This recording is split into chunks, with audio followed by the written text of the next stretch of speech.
everyone, Noah here from Midwestern Marx, and welcome to another episode of 1 Minute Marx. In today's episode, I want to break into some issues the modern left has with terminology. One of the main goals of this series is to clear up misconceptions about Marxist concepts, right? And what better way to do it than to take terms that we see misused on the internet, or anywhere really, and explain what they mean in the Marxist sense, and clear up the misconceptions that way. So, if you got a minute, let's do that for the term right opportunism. Now, I've seen this term used by what I assume are well-meaning people who maybe just haven't read much Lenin, or, any of the others who explain this phenomenon as it occurred in their era. And they'll say it's pandering to the right, or maybe that a person is actually secretly right-wing, right, and they're opportunistically here, or they're somehow giving up on their left-wing ideas and letting little right-wing ideas in. But that's not really what this term means in Marxism, and it doesn't have any meaning outside of Marxism, honestly. It's a Marxist term, right? So why would it? Anyway, it's not how Lenin used it. It's not how the Soviets used it. It's not how our Communist Party or the Cuban Party or Chinese Party or anyone used it. Really, the only similarities are that the letters and pronunciation are the same. The phenomenon that Lenin and the Soviets called right opportunism was the intentional or unintentional support of capitalist class interests by those in the workers' movement, sometimes taking the form of economism, which we will have an episode on, or trading short-term gains or reforms for what would surely be worse outcomes for the working class later.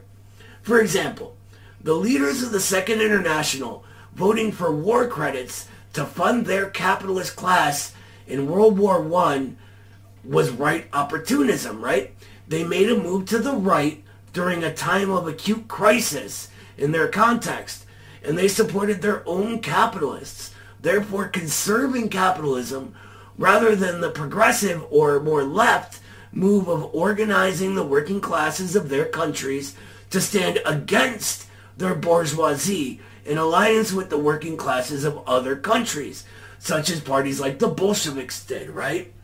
Or in a modern framing, standing behind our own politicians as they take our working class's money and taxes and send it to neo-Nazis in Ukraine in order to kill people, while most of us work paycheck to paycheck, our children go hungry, people lose their houses, etc.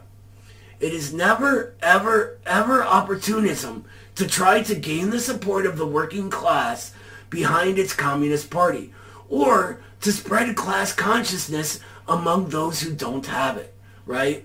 There seems to be this gigantic, immense, huge-tacular issue in the American left of purity fetishization and gatekeeping, really. Looking down on working class people as unreachable and hopelessly backwards, as deplorables, right?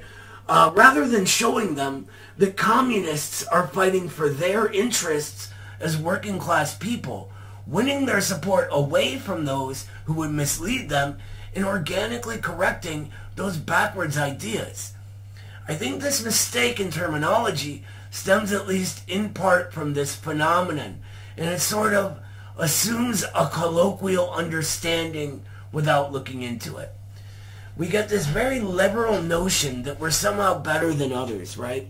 That we're more enlightened, that we were made class conscious, and therefore we get to decide who is worthy of our support, rather than understanding that it is we who must win the support of the masses. Half the arguments you see on social media seem to revolve around this general issue, right? And let's face it, social media is already at least half arguments, which is a feature, not a bug, right? I think a little humility, though, will go a long way for us in this regard. And if we learn how the heroes of our class, like Lenin, use these terms along the way, that would be good.